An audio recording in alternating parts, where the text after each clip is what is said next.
Casel, Oi. Vasco 2, São Paulo 1. Que delícia. O Vasco é o time da virada, Casé. O time do amor. O time do amor. O time do amor. Eu vou te ser sincero, cara. Eu vi o jogo aos trancos e barrancos, né? Porque a gente estava aqui fazendo o pré-jogo e também um pouco de reunião e também um pouco assistindo no meio da reunião.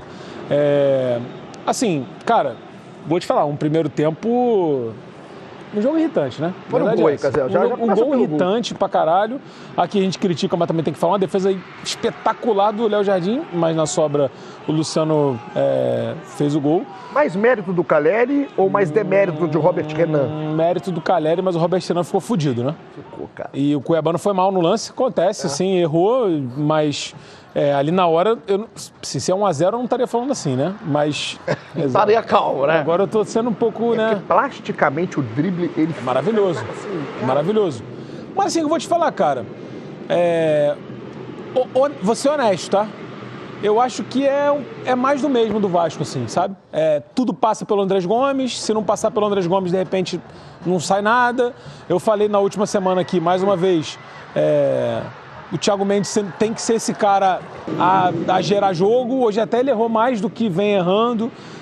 Mas assim, chegou um momento que o Vasco foi pro abafa, cara, e deu certo. Acho que o Rafael foi muito, muito, muito mal no lance do é surreal esse lance. Tem um lance do Caleri que é surreal, não sei se passou. O Cuiabano tirou em cima dali, bizarro. Agora, esse lance do Spinelli também, o Lourão solta a bola pro alto que ninguém entende. Loucura, loucura. Só que é pênalti marcado, né? Pênalti, e o Rafael vai mal no pênalti também. Era um frango de pênalti, né? Luiz. Frango. O frango não dá pra chamar, mas é falha. É fraco em cima dele. Tem que pegar. Não cobrou bem o Puma. Não foi bem, foi bem o Puma. Eu achei um frango, e é raro, né? E o Arthur, a reação do Arthur diz tudo, assim, Ele sabe qual eu acho que ele quis segurar a bola. É porque foi fraco, a bola não foi forte, não. Mais uma vez é isso, o Thiago Mendes começa a jogada, eu acho que o Vasco é muito pouco consistente. O Adson entrou bem, acho que é uma... Ele, assim... Entrou bem mesmo. Ele vem entrando bem, assim, eu acho que ele vem tendo ações destacadas. Olha o gol que o Vasco faz, cara, que coisa surreal. E essa escorada de... Brenner, assistência. Partes íntimas. Assistência. Ele passou lá, não entendi nem por eles ficaram analisando por causa de falta, era isso? Acho que era o Spinelli com o Caleri. Pediram ali, ó, na disputa pelo... Não foi nada. Não foi nada. É o Caleri, é o Alan Franco? É o Caleri, eu acho. Não é o Caleri. Não, é o Alan Franco. É o Alan Franco, né? Isso. Mas, enfim, eu acho que o Vasco ainda é pouco consistente, sabe? Pouco confiável. O jogo poderia ter sido 1-0 pro São Paulo. Poderia. Eu acho que o Vasco ele ainda não controla bem os jogos. Não controla. Não consegue controlar bem os jogos. Mas assim, hoje tem muito mérito também como conseguiu se redimir, como conseguiu buscar o resultado dentro de casa, pressionado, o São Januário com um ótimo público e o Vasco com 20 finalizações. O Andrés Gomes é um cara que gera muito jogo. Ao mesmo tempo que ele erra demais, o Luizinho já falou isso. Ele tenta, ele incomoda, ele inferniza e foi coroado com o gol da virada. Tô muito com o Casé. Mas olha essa imagem. Olha quantos jogadores do Vasco tinha dentro da grande área. Não foi raro a gente ver isso. O Vasco o time ataca. O Vasco é o time agressivo com o Renato. O Vasco tentou. O Cuiabano que fez a besteira no primeiro gol. Mas, por exemplo... fez outro gol, né? Por exemplo, o Caleri poderia ter feito 2-0 aqui, irmão, e aí São Januário ia virar um inferno, assim, sabe? Esse lance é inacreditável. O Vasco foi pro vestiário, né, no intervalo. Vaiado. É obrigação ganhar o Caldeirão. E tava pressionado, cara. Assim, a torcida que apoia também pressiona. Mas foi uma resposta no segundo tempo. A sequência do Vasco e as escolhas do Renato nos últimos jogos têm sido bem questionadas. Sim. E bem questionáveis também. Acho que o último jogo na Sul-Americana, o Vasco jogou mal de fato, mas o que fez a arbitragem foi surreal. Acho que o Vasco foi prejudicado de uma forma surreal. Assim, como antigamente, como se não tivesse VAR. Foi um negócio assim, foi feio de ver. Óbvio que é sempre muito naquela linha do o VAR não pode agir, o VAR não pode atuar aqui, o VAR não pode atuar naquele lance. E aí acabaram somando alguns lances que a torcida do Vasco consegue entender que de fato foi prejudicado, mas mesmo assim poderia sair com resultado diferente. Vão se somando poupar jogadores, aí vai com o titular que treina a semana inteira, o time titular joga mal, não consegue o resultado, cede o resultado no último lance, isso vai irritando o torcedor. Hoje o mais importante foi a vitória. Eu acho que isso é o primordial. O Vasco somou 3 pontos e tranquiliza um pouco o torcedor, né? O Vasco não vencia nos últimos 3 jogos, né, dona no Brasileiro? Era importante, cara, em casa. Largou muito bem, cara, depois caiu. Você começa a entrar numa espiral negativa, cara, que fudeu. Você não pode ficar muitos jogos sem vencer, porque senão, meu irmão... E tem uma coisa que eu tava falando até com o Cazé, com o Renato, o Vasco ele tem um excelente aproveitamento contra 3 equipes do G4. Ganhou do Palmeiras, gol do São Paulo, gol do Fluminense. De 3 times que estão no G4. E só um ponto, assim, olhando o jogo hoje, dá pra entender por que o Renato, nesse time, prefere jogar com 3 volantes. Porque, mais uma vez, o Rojas, ele, assim, não aproveita a oportunidade. Pra ser esse cara que, vou vestir a camisa, vou ser o camisa 10 do Vasco. Eu sei que o Vasco hoje não tá nadando em dinheiro, longe disso. Pode ser que isso seja modificado, né, com a questão da SAF. Mas se entrar algum tipo de dinheiro, ou mesmo não entrando um dinheiro, eu acho que a diretoria ela tem uma obrigação de ser criativa para buscar um cara para esse time ser mais criativo e não ser só dependente da velocidade dos pontos. Porque é muito dependente do Andrés Gomes. Ele incomoda qualquer defesa com a velocidade que ele tem. A jogada tem que passar por ele, né? Porque senão... Passa muito por ele, cara. Não, mas assim, passa muito por ele. Só precisa ter um repertório maior também. Mas assim, aí também a gente tem que ser honesto, tá? O Vasco tentou. Eu ia falar O Vasco isso. trouxe o Marino, o Rinestrosa, que, cara, todo mundo falava muito bem. Todo mundo falava que o Marino ia chegar no futebol brasileiro. No famoso DVD, irmão, o cara era um monstro. Não, e ele vinha jogando muito bem, né? Não, o Fluminense tentou o Marino, o Rinestrosa. Claro. O Fluminense tentou o Marino e as pessoas. É o substituto ideal para John Arias. Bom jogador. Assim, Mas é ponta, né? Eu quero dizer que o Vasco deveria buscar um cara mais articulador também. Mas o Rojas chega, e chega também com muita moral. Sim. Chega bem, assim. E aí o Vasco vai atrás do Spinelli, que fez 28 gols na temporada passada. O Brenner, que chegou bem. Cara, assim, o Vasco tentou.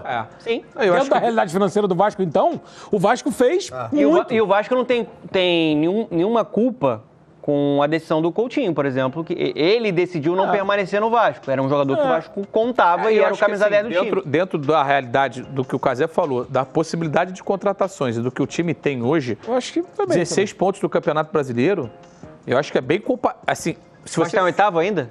Nono. É bem compatível com o que o Vasco tem de... É porque, assim, outros times estão com performance além do que a gente imaginava. O Renato assumiu, o Vasco estava na lanterna, gente. Então, assim... Lanterna do brasileiro, tá em nono. Vamos chamar a classificação de uma vez, bota aí na tela pra gente falar os 20. E assim, muitos desses jogadores... É importante lembrar que muitos desses jogadores estão jogando o Campeonato Brasileiro há 3 meses, cara. Sim. Então, assim, é difícil, cara. A temporada já começou, tem 3 meses de temporada, a rodada vai ser concluída, a gente vai mostrar a classificação. Porque antes, ô Luiz, tem esse lance aí, cara, que o Léo Jardim tomou um cartão amarelo no final do jogo. Surreal. Viram? Surreal. É uma desatenção absurda, né? Tipo assim, a gente demorou... Eu posso falar? A melhor coisa que ele poderia ter feito ali foi isso. Não, ele poderia ter dado um bico pra lateral também. Mas vou te falar um negócio. Mas aí ele tá completamente fora do gol, tem multibol, cacete, sei lá. Eu não vou dar dica pra jogador não, tá? Mas o Léo Jardim, acho que o Léo Jardim foi mal no lance, mas também, lance super rápido. Ele foi bem de pegar a bola com a mão e de segurar a bola também. Tomou um amarelo e beleza. Logo. Mas eu vou te falar um negócio, eu acho que o Cuiabano mandou mal. Pô, tu quer fazer cera? Aqui, ó. Aqui, pega a bola você com a mão. Você joga pro Léo Jardim com a mão. Exatamente. Tipo assim, porque aí você deixa claro... Não, mas é exatamente isso. Você viu a volta ali? Na volta, o Léo Jardim passa e ele fala exatamente. Joga com a mão. Joga com a mão pro Léo Jardim, que aí de fato você tá fazendo a tua cera. Mas você tá fazendo... Sem, né, botar ninguém... Porque foi o que aconteceu na Champions, né? Foi o que aconteceu no jogo do Atlético de Madrid. Só que dentro da área, né? Dentro da área. Conta da galera que isso não era lance o Cuiabano... Claramente o Cuiabano não quis bater a falta. É minha interpretação, assim, do gesto dele. Acho que ele quis jogar realmente a bola pro Léo Jardim. Eu falei isso com o Luiz lá, não sei se tu lembra, que eu falei, eu acho que o juiz podia dar vermelho. Mas eu acho que não entra nessa chance clara e manifesta, não era nem um lance, né? Tipo assim, não tava acontecendo. Agora, o gol é difícil, vou te falar. Cara, eu gostaria de ver um árbitro... Eu não tive a resposta, sim. Eu não sei. Eu não tenho essa resposta, porque assim, a bola está controlada por ele. Então. Não é como se ela tivesse em controle ou até em disputa. A bola nem em disputa tava. Mas o jogador do São Paulo, que eu não vi quem é... Caleri. É o Caleri? Ele não tá tão longe. É o Caleri? Assim, não, tá? O Caleri. Ele não tá... Ele tá indo pressionar. Mas a bola está sob controle total do Léo Jardim. Não, ele podia ter chutado pra fora com tranquilidade, por exemplo. Mas eu não tenho a resposta. Tem que ver a letra fria da regra. Mas eu fiquei com medo. Você sabe, dona? Eu fiquei com na mão.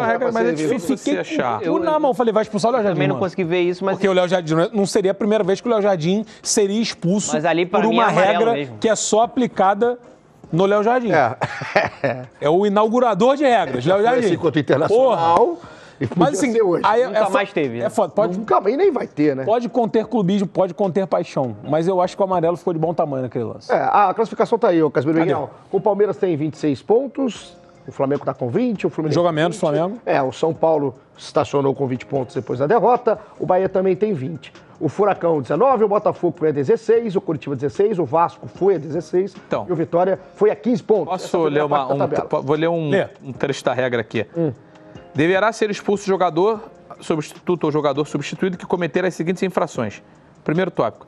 Impedir um gol ou uma clara oportunidade de gol da equipe adversária ao cometer uma infração deliberada por tocar na mão com a bola ou braço.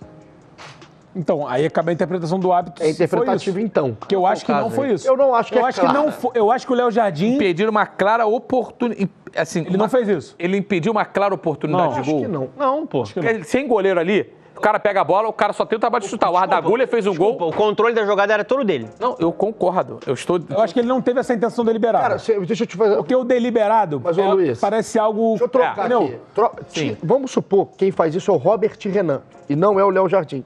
O Cuiabano cobra a falta, o Robert Renan bota a mão na bola na hora. Assim, é amarelo. É amarelo. Eu acho que a discussão ela só tá maior porque o Léo... Não tinha ninguém atrás dele.